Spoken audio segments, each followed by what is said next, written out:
इस रोमांचक कहानी की शुरुआत होती है चार ट्रेवलर्स को दिखाते हुए जो लगातार माउंटेन क्लाइंबिंग कर रहे थे। उन सभी को कई सारे माउंटेन्स एक्सप्लोर करना बहुत ही अच्छा लगता था। अब तक उन चारों ने एक टीम बनकर कई सारे माउंटेन्स की क्लाइंबिंग की है। उन सभी का टारगेट यही था कि दुनिया में जितने भी फेमस माउंटेन्स हैं वो उसकी चढ़ाई करें। अब उनमें से एक आदमी का नाम पॉल होता है जो अपने पूरे साथियों के साथ अब टॉप पर चला गया था। वो सभी बड़े मुश्किल से एक माउंटेन के ऊपर पहुंचते हैं और वहाँ बहुत ही ज्यादा अच्छा लग रहा था। लेकिन पॉल को वहाँ पहुंचने के बाद कुछ अजीब सी आवाजें सुनाई देती हैं। ताज्जुब की बात ये थी कि ये आवाजें बाकी लोगों को नहीं आ रही थी। पॉल ने इन चीजों के बारे में किसी को नहीं बताया और धीरे धीरे उस आवाज के पास जाने लगा। जैसे ही पॉल थोड़ा सा आगे बढ़ता है तभी अचानक वो एक गड्ढे में गिर गया। बाकी सारे साथी पॉल को बचाने के लिए वहाँ पर तुरंत ही आ जाते हैं। उन्हें पता चला कि चट्टान के बीच में एक दीवार थी जिसके अंदर अब पॉल गिर चुका है। पॉल का एक साथी जिसका नाम टाइसन होता है वो तो तुरंत ही एक रस्सी के माध्यम से उसे बचाने के लिए चला गया, क्योंकि वो इस तरीके से पॉल को मरने के लिए नहीं छोड़ सकता था। अंदर जाते ही टाइसन डिस्कवर करता है कि यहाँ कई सारी गुफाएं मौजूद हैं और उसी गुफा के ओपनिंग पर पॉल बैठा हुआ है। पॉल को तो जरा भी चोट नहीं लगी होती है इतनी ऊंचाई से गिरने पर। टाइसन थोड़ा डर तब गया जब पॉल कुछ अजीब सी मंत्र बोल रहा था। वो जब टाइसन के पास जाता है तो उसके ठीक सामने एक बहुत ही बड़ा स्केलेटन मौजूद था।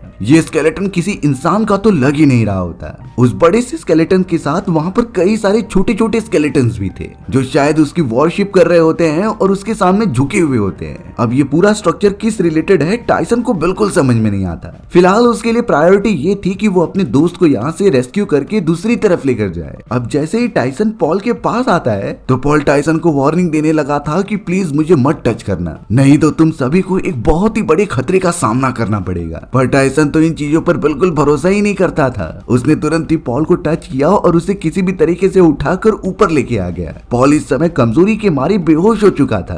तो अब वो तीनों पॉल को लेकर एक फार्म हाउस के अंदर आ जाते हैं जहाँ पर वो रह रहे थे। पॉल को तो कुछ समय तक आराम करने के लिए बोला गया होता है। अब तो माउंटेन के एकदम टॉप पर धीरे धीरे बर्फ भी गिरने लगी थी और चारों तरफ का टेम्परेचर बहुत कम हो जाता है, यानी कि वो इतनी बर्फबारी में वापस माउंटेन से उतर नहीं सकते। उन्हें ये पूरा वेदर क्लियर होने का वेट करना पड़ेगा। अब यहाँ टाइसन अपने एक साथी बेन के साथ निकल पड़ता है कुछ खाने की चीजें ढूंढने के लिए। उसने लिसा को वहीं पॉल के पास छोड़ा था जिससे कि वो उसकी देख रेख कर सके। अब लिसा तो शांति से बैठी हुई थी और पॉल आराम कर रहा होता है। लिसा के हाथ में तो फ्लूट टाइप का इंस्ट्रूमेंट होता है जिससे कि वो धीरे धीरे बजा रही थी। लिसा को बिल्कुल आइडिया नहीं कि आखिर उसके साथ क्या होने वाला है। थोड़े समय में जब लिसा कंफर्टेबल हो रही थी तो उसने अचानक बर्फ में किसी को आते हुए देखा। जब वो उससे और पास जाकर देखने लगी तब वो काफी डर जाती है, क्योंकि सामने जो भी इंसान था उसका साइज काफी बड़ा होता है। उसने अपने बॉडी को ढक रखा था और लिसा की किसी भी बातों का जवाब ही नहीं देता। लिसा इस बात से परेशान होकर सीधा घर के अंदर चली जाती है और दरवाजा बंद कर देती है। बाहर जो भी मौजूद था वो अंदर आने की बहुत कोशिश करता है। लिसा अंदर बैठकर बहुत ही तरह डर रही थी कि वो अंदर ना आ जाए। थोड़े समय में वो अनजान आदमी वहाँ से चला जाता है। अब यहाँ कुछ ही मिनटों में टाइसन अपने साथी के साथ वहाँ पर आ चुका था। लिसा तो अब यहाँ पर टाइसन को सारी बातें बताती है कि किस तरीके से उसने एक मास्क पहने हुए आदमी को देखा।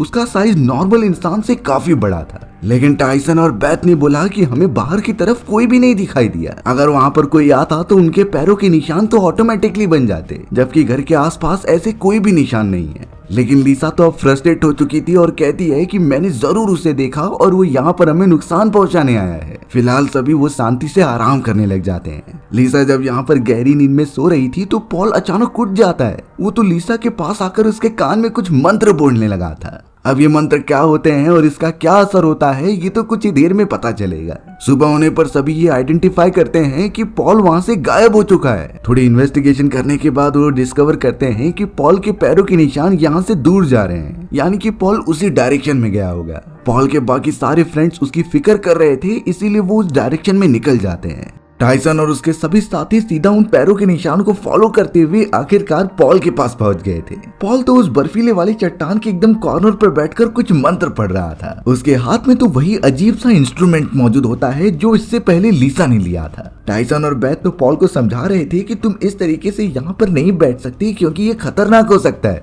इसीलिए वो पॉल को अपने साथ लेकर जाने की मांग करने लगे। लेकिन पॉल तो उनके साथ जाना ही नहीं चाहता था। वो अब अजीब तरीके के मंत्र पढ़ने लगा और उस फ्लूट को बजाने लगता है। ऐसा करते ही अचानक पीछे मौजूद लीसा आउट ऑफ कंट्रोल हो जाती है। लीसा ने अपने साथ एक चाकू रख लिया था जिसकी मदद से अब उसने सबसे पहले टाइसन को मारा और उसे उतनी पहाड़ों की ऊंचाई से नीचे फेंक दिया। लीसा तो अब उस दूसरे साथी को भी जाकर जान से मार देती है। पॉल और लीसा एक दूसरे को बहुत अजीब नजरों से देख रहे थे, जैसे कि उनके ऊपर किसी ने जादू कर दिया है। और अब लीसा तो वहाँ से कूदकर अपनी भी जान दे देती है। पॉल के तीनों दोस्त बुरी तरीके से मारे गए उसकी आंखों के सामने, लेकिन उसे जरा भी फर्क नहीं पड़ रहा था। अब ये पूरा समय धीरे धीरे बीतता चला गया और 25वीं सेंचुरी आ जाती है। सब कुछ धीरे धीरे बहुत ज्यादा एडवांस हो रहा था। अब तो हमें जेम्स नाम का एक आदमी दिखाया जाता है जो अपने जिंदगी में अकेला हो चुका था। दरअसल बात ये होती है कि कार एक्सीडेंट में उसकी वाइफ और बेटे की मौत हो चुकी थी। उस पूरे मोमेंट के बाद वो एकदम से अकेला हो जाता है। वो हर पल अपनी वाइफ और बेटे को याद करता रहता कि वो उनसे कितना ज्यादा प्यार करता था, पर अफसोस उसे रियलिटी तो एक्सेप्ट करनी ही होगी।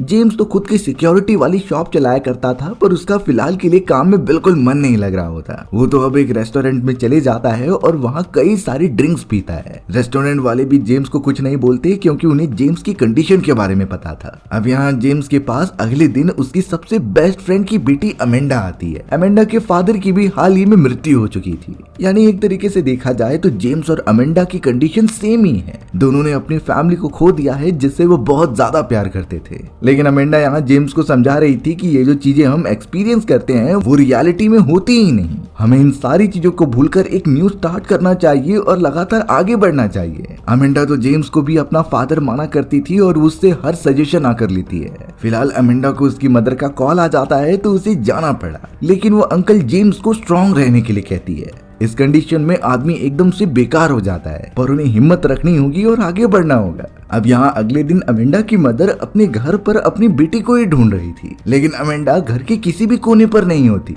अमेंडा की मॉम जब उसके कमरे के अंदर जाती है तो वो बहुत ज्यादा शॉक हो गई, क्योंकि मिरर के ऊपर ब्लड से लिखा हुआ होता है कि एम्प्टी मैन ने मुझसे करवाया है। अब ये एम्प्टी मैन कौन है ये थोड़ी देर में पता चल जाएगा, लेकिन अमेंडा की मदर बहुत डर गई थी तो उसने पुलिस ऑफिसर और जेम्स को तुरंत ही बुला लिया। पुलिस ऑफिसर्स अपनी इन्वेस्टिगेशन कर ही रहे थे, लेकिन जेम्स भी पीछे नहीं हटता। वो भी पता करना चाहता था कि आखिर अमेंडा के साथ हुआ क्या। जेम्स जब अमेंडा के घर की तलाशी कर रहा होता है तो उसे एक यूनिवर्सिटी का पेपर मिला। उस पेपर के ठीक पीछे टुल्पा लिखा हुआ था। अब ये चीज क्या है जेम्स को भी नहीं पता, तो वो सीधा चले जाता है उस यूनिवर्सिटी के अंदर। जेम्स को तो उस यूनिवर्सिटी के अंदर अमेंडा की एक फ्रेंड मिलती है जो उससे बहुत क्लोज थी। जेम्स तो अब उसकी फ्रेंड को कार में बिठाकर पूछने लगा कि कुछ दिनों में अमेंडा के साथ आखिर क्या हुआ। तभी अचानक उस लड़की को भीड़ के बीच कुछ अजीब सा साया दिखाई देता है। वो कोई सोल था जो बहुत ही खतरनाक लग रहा होता है, बट अमेंडा की फ्रेंड ने जेम्स को इस बारे में नहीं बताया। अमेंडा की फ्रेंड कहने लगी कि कुछ समय पहले वो और अमेंडा और उसके बाकी सारे फ्रेंड्स किसी ब्रिज के ऊपर गए थे। अमेंडा हमेशा एम्प्टी मैन के बारे में बातें किया करती थी, जैसे कि उसके पास कितनी सारी पावर्स हैं और वो हम सभी की सारी विशेष पूरी कर सकता है।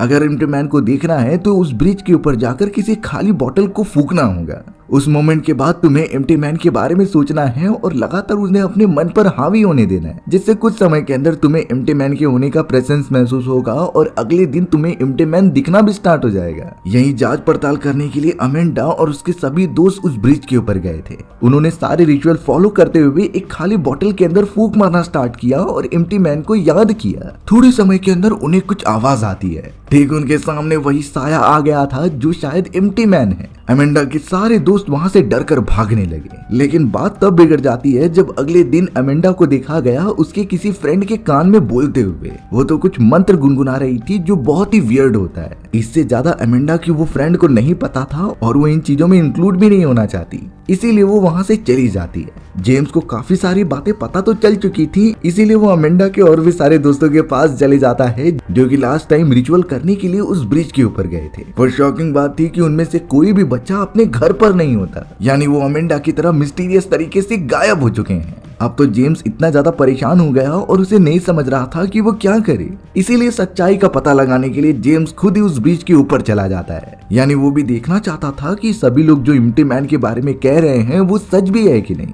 जेम्स अब बिना देरी किए उस ब्रिज के ऊपर आकर एक बॉटल में फूंक मारने लगता है। और वो उस अमेंडा के दोस्त द्वारा बताए गए अनुसार एम्प्टी मैन को याद करने लगा था। थोड़े समय तक तो कुछ नहीं होता और जेम्स को लग रहा होता है कि ये सब मजाक है। जैसे वो वहां से जाने लगा तभी उसे ब्रिज के नीचे से कुछ आवाजें सुनाई देती हैं। अब ये आवाजें कहां से आ रही थी जेम्स को पता करना था, तो वो उस ब्रिज के नीचे किसी भी तरीके से जाने लगा। लेकिन जेम्स ब्रिज के जैसे ही निचले वाले हिस्से पर पहुंचता है तो वो बहुत ही ज्यादा शॉक हो गया, क्योंकि अमेंडा के वो सारे दोस्त जो उसके साथ ब्रिज के ऊपर गए थे एम्प्टी मैन को बुलाने के लिए, सभी की डेड बॉडी वहां पर होती है। उन सभी ने मानो सुसाइड कर लिया हो। अब ये चीजें कैसे हुई जेम्स को बिल्कुल नहीं आइडिया, इसीलिए उसने पुलिस ऑफिसर्स को कॉल कर दिया। सारे पुलिस ऑफिसर उनकी डेड बॉडी को आकर रिकवर करते हैं। जेम्स को एक और झटका तब लगता है जब उसे पता चला कि अमेंडा की वो दूसरी वाली फ्रेंड भी मारी जा चुकी है, जिससे कुछ समय पहले वो यूनिवर्सिटी में मिला था। उसकी डेड बॉडी देखकर यही लग रहा था कि अमेंडा की उस फ्रेंड ने खुद की ही जान ली है, पर ऐसा कोई इतनी बुरी तरीके से कैसे कर सकता है, यही जेम्स को किसी भी हालत में पता लगाना था। जेम्स का पूरा ध्यान उस इंस्टीट्यूट के ऊपर था जहां अमेंडा और उसके सभी साथी पढ़ा करते थे। साथ ही साथ पेपर के ऊपर टुल्पा भी नाम लिखा हुआ था जिसके बारे में वो जानना चाहता था। इसीलिए अब जेम्स बिना कुछ सोचे समझे उसी इंस्टीट्यूट के अंदर चला जाता है। उस इंस्टीट्यूट में जो भी आता था उन्हें एक फॉर्म भरने के लिए देते थे।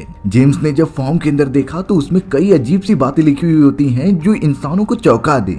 इसीलिए जेम्स उस फॉर्म को भरता ही नहीं और सीधा अंदर चला जाता है। अब जेम्स देख पा रहा था कि उस इंस्टीट्यूट का एक हेड मेंबर सभी लोगों को स्पीच दे रहा है। ये सभी लोग इंस्टीट्यूट के अंदर रिसेंटली ज्वाइन हुए थे। अब उस हेड मेंबर की सारी बातें अमेंडा की उस फ्रेंड जैसी लग रही थी, क्योंकि वो भी तो इसी इंस्टीट्यूट में पढ़ रही थी। हेड मेंबर तो एम्प्टी मैन को भी मानता था और कहता है कि जो भी तुम सोचोगे वो उसे पूरा करेगा, इसीलिए हमें सिर्फ उसके ऊपर भरोसा रखना होगा। जेम्स अब बहुत ही ज्यादा सोच में पड़ गया, इसीलिए स्पीच खत्म होने के बाद वो हेड मेंबर से जाकर मिलता है। जेम्स ने एम्प्टी मैन के बारे में पूछा तो हेड मेंबर वही बता रहा था कि तुम्हें सबसे पहले तो उसके ऊपर भरोसा करना होगा। एम्प्टी मैन कोई फिजिकल एंटिटी नहीं है, वो तो एक एहसास है जो हमारे मन के अंदर बसता है, और अगर एक बार उसे भी विश्वास हो गया तो हम जो चाहे वो उसे पूरा कर देगा। जेम्स को तो अब यही लगने लगा था कि ये सभी दिमाग से बहुत ही ज्यादा बेकार हो चुके हैं, इन्हें रियलिटी और फिक्शन में कुछ समझ ही नहीं आ रहा था। जेम्स तो वहाँ के कई सारे लोगों से पूछता है अमेंडा के बारे में, क्योंकि उसे जल्द से जल्द उसे ढूंढना था,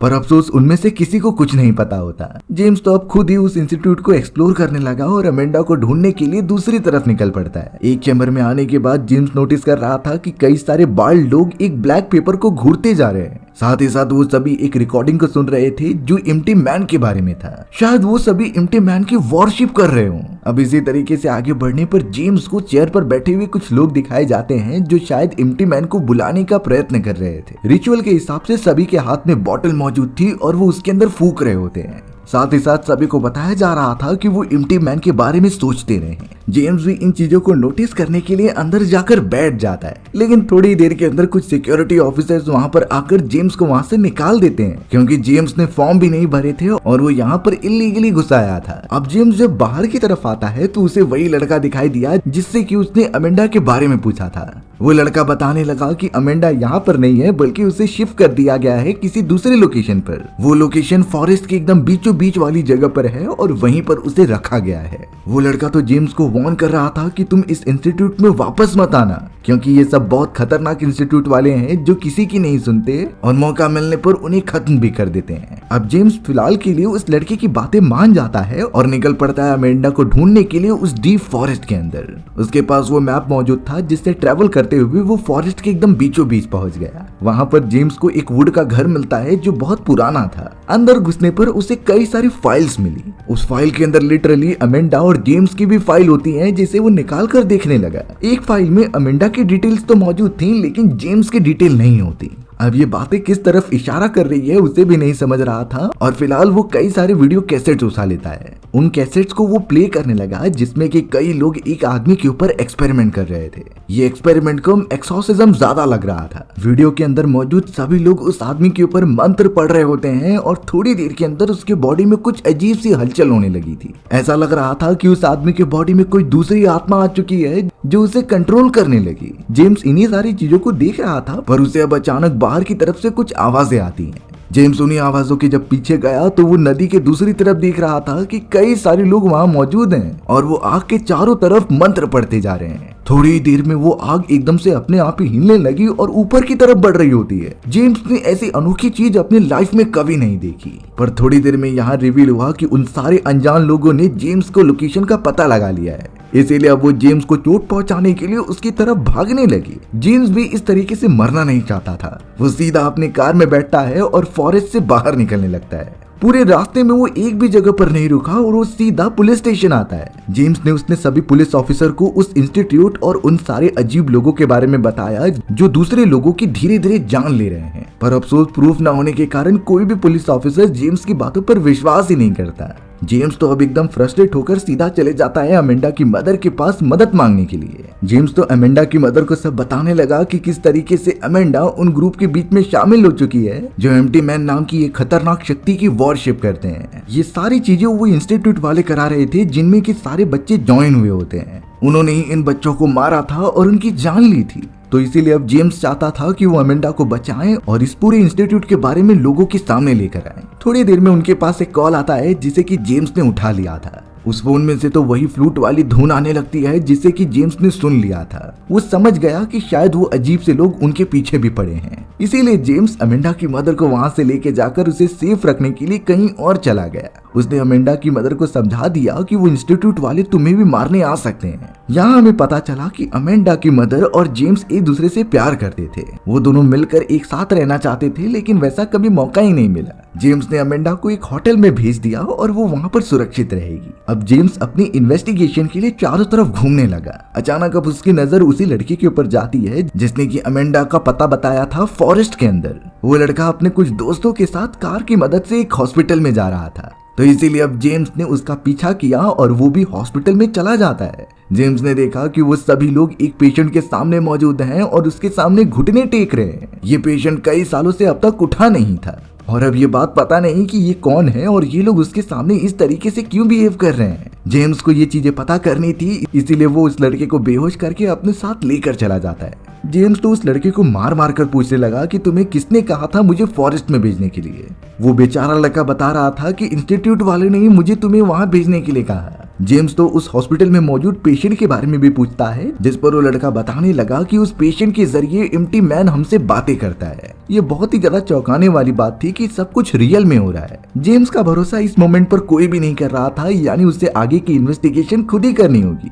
इसीलिए अब जेम्स एक बार फिर से इंस्टीट्यूट के अंदर जाने की कोशिश करता है। जेम्स जब उस इंस्टीट्यूट के अंदर चला जाता है तो उसे डेस्क पर एक फाइल दिखाई दी। इस फाइल के अंदर बहुत सारी डिटेल्स मौजूद थी तो जेम्स उसे देखने लगा, लेकिन थोड़ी देर में पता चलता है कि ये सारी इंफॉर्मेशन किसी और की नहीं बल्कि उसकी ही है। यानी उस फाइल के अंदर जेम्स की जन्म से लेके अब तक की सारी इंफॉर्मेशन मौजूद थी कि वो किस तरीके से रहता है और उसकी पूरी लाइफस्टाइल क्या है। ऐसा लग रहा था कि किसी ने उसकी पूरी लाइफ की डिटेल्स ही वहां निकाल कर रख दी हैं। पर आखिरकार जेम्स के साथ ऐसा क्यों किया गया है उसे नहीं समझ रहा था। जेम्स तो अपनी एक फोटो को भी देखता है जो एक सुनसान जगह पर बैठा हुआ था। अब ये सब चीज क्या है वो बहुत ही ज्यादा कंफ्यूज हो गया। उसे अपने सवालों का जवाब चाहिए था तो वो सीधा हॉस्पिटल में आ जाता है उस कोमा में गए हुए आदमी से मिलने के लिए। जेम्स तो अब रिसेप्शनिस्ट के पास आकर उस पेशेंट के बारे में पूछने लगा जो कि अभी भी कोमा में मौजूद है। वो पेशेंट उसके बारे में ज्यादा नहीं जानती थी और वो सिर्फ इतना बताती है कि वो पिछले 25 सालों से कोमा में मौजूद है और इतने सालों में उसके साथ कुछ भी नहीं हुआ। ये हैरानी की बात हो सकती है। अब जब यहाँ जेम्स उस पेशेंट से मिलने के लिए जाता है तो उसके ऊपर अमेंडा बैठी हुई थी। जेम्स बहुत ही ज्यादा शॉक हो गया क्योंकि वो इतने समय से अमेंडा को ही ढूंढ रहा है और वो यहाँ पर मौजूद है। अमेंडा तो उस पेशेंट की बहुत अच्छी तरीके से देख रेख कर रही थी। अंदर जाने पर जेम्स अमेंडा को पूछने लगा कि आखिर तुम यहाँ पर क्या कर रही हो और ये पेशेंट कौन है। अमेंडा सिंपली ये बता देती है कि ये पेशेंट हमारा माध्यम है जिसकी मदद से हम सब एम्प्टी मैन से बातें करते हैं। जेम्स इस मोमेंट पर काफी सोच में पड़ जाता है, इसीलिए वो अमेंडा की मदर को कॉल करने चला गया। लेकिन अमेंडा की मदर तो जेम्स को पहचान ही नहीं रही थी। ये चीजें अब वियर्ड होती जा रही थी, इसीलिए जेम्स अमेंडा से सीधा पूछने चला आया। अमेंडा तो अब जेम्स को सच्चाई बताती है कि कई साल पहले एम्प्टी मैन ने इस आदमी को चुना था अपने माध्यम के रूप में। यानी एम्प्टी मैन इसके बॉडी में जाएगा और इसके थ्रू अपने भक्तों से बात करेगा। लेकिन प्रॉब्लम ये थी कि समय के साथ साथ इंसानों की बॉडी कमजोर पड़ती जाती है। इसीलिए एक स्टेज आने के बाद ये पेशेंट कोमा में चला गया जिससे कि वो एम्प्टी मैन से बातें नहीं कर पा रहे थे। यानी ये पेशेंट इतना कमजोर हो गया है कि वो एम्प्टी मैन की सोल को कंट्रोल ही नहीं कर पा रहा है। ये सारी चीजें एम्प्टी मैन ने की हैं और वही हमारे सारे विशेष को पूरा करता है। इस मोमेंट पर जाकर हमें एक बहुत ही चौंकाने वाला सच पता चला कि ये पेशेंट कोई और नहीं बल्कि 25 साल पहले वो माउंटेन क्लाइंबिंग करने गए लोगों में से पॉल है। यानी पॉल को ही उस समय एम्प्टी मैन ने अपने कंट्रोल में किया था और आज जाकर वो एक मीडियम बन चुका है। पर अमेंडा बता रही थी कि इसके बाद हमें किसी दूसरे को चुनना होगा जो कि एम्प्टी मैन का माध्यम बन सके, और उनके इंस्टीट्यूट ने जेम्स को चुना है। जेम्स इस बात से बहुत ज्यादा डर गया, उसके सर में पता नहीं अब क्यों दर्द होने लगता है। अमेंडा तो अब जेम्स को यही कहने लगी थी कि तुम्हारे मन में जो भी यादें मौजूद हैं वो हम सभी ने इंक्लूड की, क्योंकि हम चाहते थे कि तुम दुनिया के हर एक सुख दुख से वाकिफ हो जाओ, क्योंकि इससे इंसानी दिमाग बहुत ही ज्यादा स्ट्रांग बन जाता है। और अगर ऐसा होगा तो एम्प्टी मैन की आत्मा जब तुम्हारे अंदर डाली जाएगी तो तुम उसे कंट्रोल कर पाओगे। जेम्स की जिंदगी में जो भी हुआ था वो सब एक सोच होती है जो इन्हीं इंस्टीट्यूट और अमेंडा ने किया था, यानी उसकी वाइफ और बेटे की डेथ से लेकर अमेंडा की मदर का उससे प्यार करना, सबका सब झूठ था और वो एक इल्यूजन की तरह होता है। जेम्स ये सच सुनकर एकदम से पागल जैसा होने लगा और उसका सर बहुत ही तेज दर्द देता है। वो तो जमीन पर लेटकर एकदम से वहां से भागने की कोशिश कर रहा था, पर अमेंडा जैसे उसे कंट्रोल करने लगी। यानी अमेंडा और इंस्टीट्यूट वाले ने डिसाइड कर लिया है कि एम्प्टी मैन का नेक्स्ट मीडियम जेम्स ही बनेगा, और शायद यही उसकी डेस्टिनी है। अब थोड़े समय के अंदर जेम्स अपने आप को उसी गुफा के अंदर पाता है जहां एम्प्टी मैन के स्केलेटन्स रखे हुए थे। जेम्स जैसे ही उस स्केलेटन के पास जाता है तो एम्प्टी मैन ने अपनी यादों के थ्रू उसे कंट्रोल करना स्टार्ट किया। एम्प्टी मैन अपनी काली शक्तियों की मदद से जेम्स के बॉडी में चला जाता है और उसे पूरा प्रोसेस कर लेता है। इस पूरे प्रोसेस के विजुअल्स इतने खतरनाक थे कि उन्हें सोचना भी बहुत मुश्किल है। जेम्स अब अपनी सारी यादें भूल चुका था और वो पूरी तरीके से कंट्रोल में हो जाता है एम्प्टी मैन के। जेम्स अब सीधा ट्रैवल करते हुए उसी हॉस्पिटल में आया जहां पॉल कोमा में मौजूद था। उसने तुरंत ही गन निकाली और सीधा पॉल को शूट करके मार दिया, क्योंकि उसके बाद अब नया मीडियम वो बनने वाला है। हॉस्पिटल के सभी लोगों को जब ये पता चला तो वो जेम्स के सामने अपना सर झुका लेते हैं, क्योंकि उन्हें पता है कि एम्प्टी मैन का न्यू मीडियम जेम्स बन चुका है, और अगर जो कोई भी इंसान एम्प्टी मैन पर भरोसा नहीं करेगा तो वो उसे मार देगा। यानी कि ये पूरा इंस्टीट्यूट और कल्ट ग्रुप आगे बढ़ने वाला है जब तक इसे कोई रोकने ना आ जाए। और अगर शायद इन रियल आप भी भरोसा ना करो तो जरूर एम्प्टी मैन आपके पास आएगा और आपको मारने की कोशिश करेगा। फिलहाल ये कहानी यहीं पर खत्म हो जाती है। सो व्यूअर्स, आपको ये स्टोरी कैसी लगी कमेंट सेक्शन में बताना भूलना मत, और अगर आपको मेरा एक्सप्लेनेशन 1% भी अच्छा लगा होगा ना तो वीडियो को लाइक एंड चैनल को सब्सक्राइब जरूर कर देना। मिलते हैं इसी तरीके की मजेदार वीडियोस में, तब तक के लिए बाय बाय।